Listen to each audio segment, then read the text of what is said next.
É claro, eu sei que é muito complicado, né, falar no fragor de uma batalha, logo, principalmente quando é a primeira batalha, quando inicia a guerra híbrida.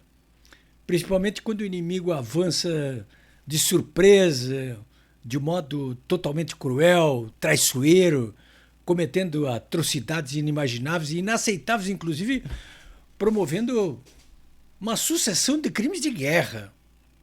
Que é disso que nós estamos falando ali, no que está acontecendo em função dessa invasão do território de Israel por parte dos terroristas do Hamas que estão na faixa de Gaza. É disso que nós estamos falando.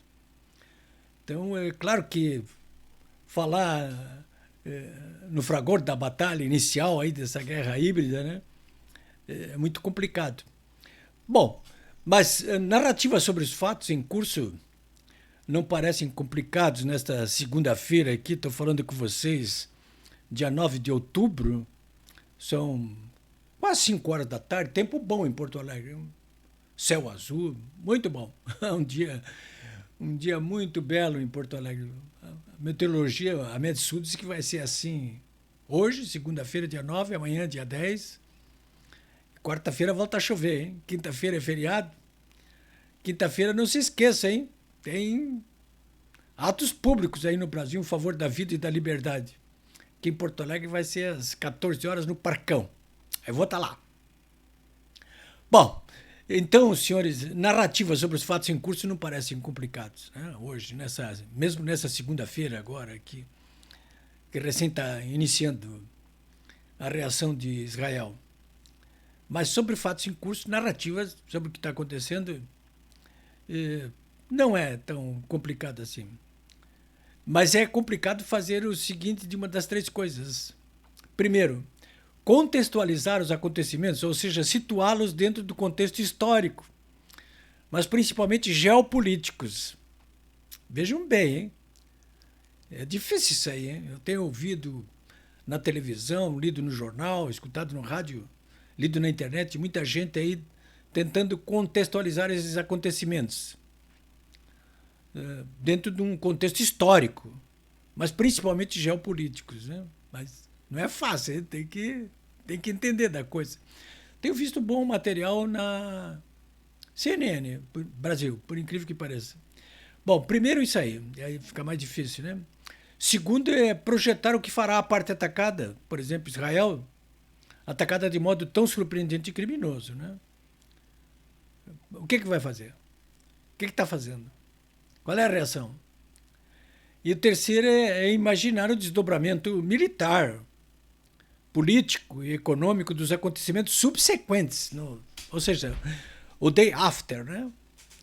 São premissas aí que eu estou colocando para que vocês pensem, né? Contextualizar os acontecimentos dentro de um contexto histórico e geopolítico, projetar o que vai fazer a parte atacada, o que está fazendo, e imaginar o desdobramento militar, político e econômico dos acontecimentos subsequentes, né? Bom, não tem nem dúvida que as circunstâncias do ataque inesperado e de selvageria levará Israel a ocupar a faixa de Gaza, né? Impondo um governo militar. Custe o que custar, duela quem duela.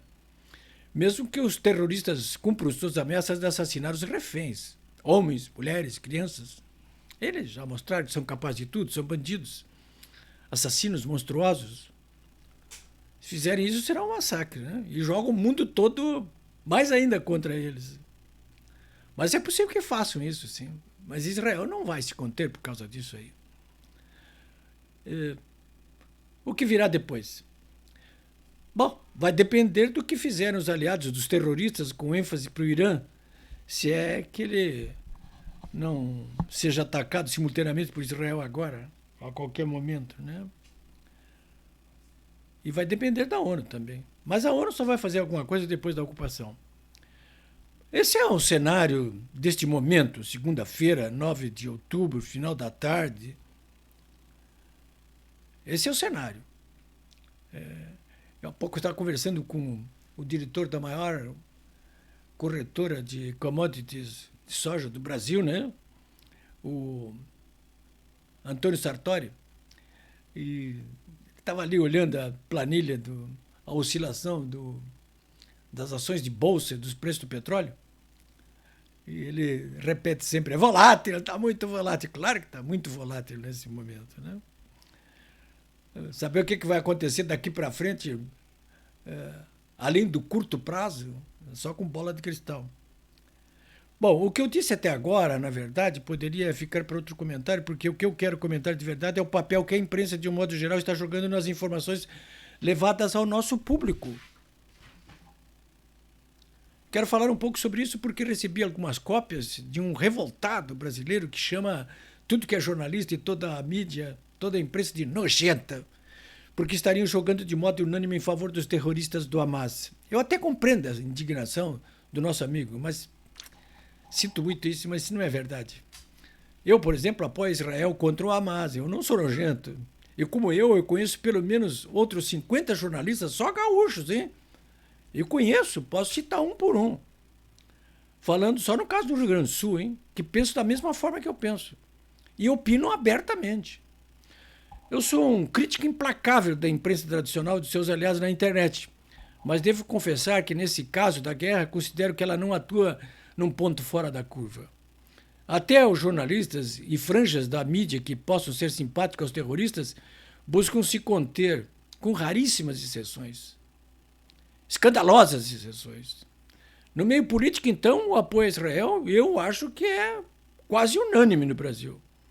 Poucas horas, vocês vejam, depois da invasão, o prefeito de Porto Alegre, aqui, mandou pintar com luzes azuis os principais prédios públicos municipais e tirou nota apoiando Israel.